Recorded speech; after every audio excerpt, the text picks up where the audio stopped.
and Pfizer. Ladies and gentlemen,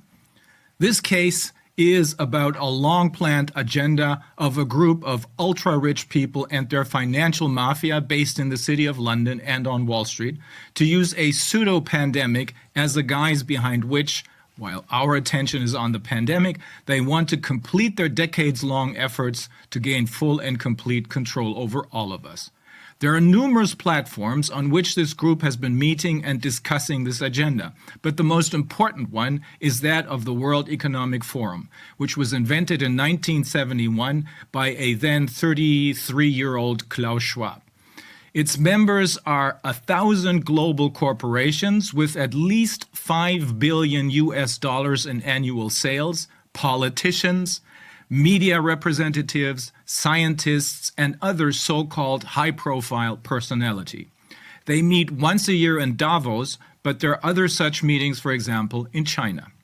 And since 1992, they have created and presented to us their own group of political leaders for the world. Among the first graduates, as I mentioned before, are Angela Merkel and Bill Gates in 1992. Others are Sebastian Kurz, up until recently Chancellor of Austria, Justin Trudeau, Prime Minister of Canada, Jacinda Ardern, Prime Minister of New Zealand, François Macron, President of France, and many, many more.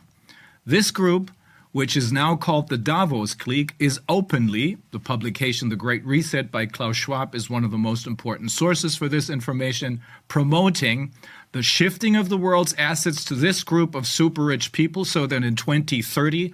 ordinary people will own nothing and be happy, as it explicitly states there, under their one world government with a digital currency given to us by their one world bank, and they're also openly promoting, in close cooperation with people like the putative defendant Bill Gates, the Rockefellers and others, the drastic reduction of the world's population and the manipulation of the remaining population's DNA all the way into transhumanism. Their most important goal is, however, the controlled,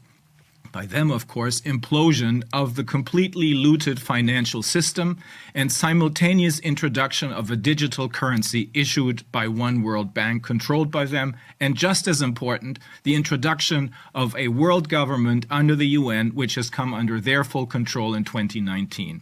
For this purpose, they have made concrete plans for this corona pandemic since at least the spring of 2001.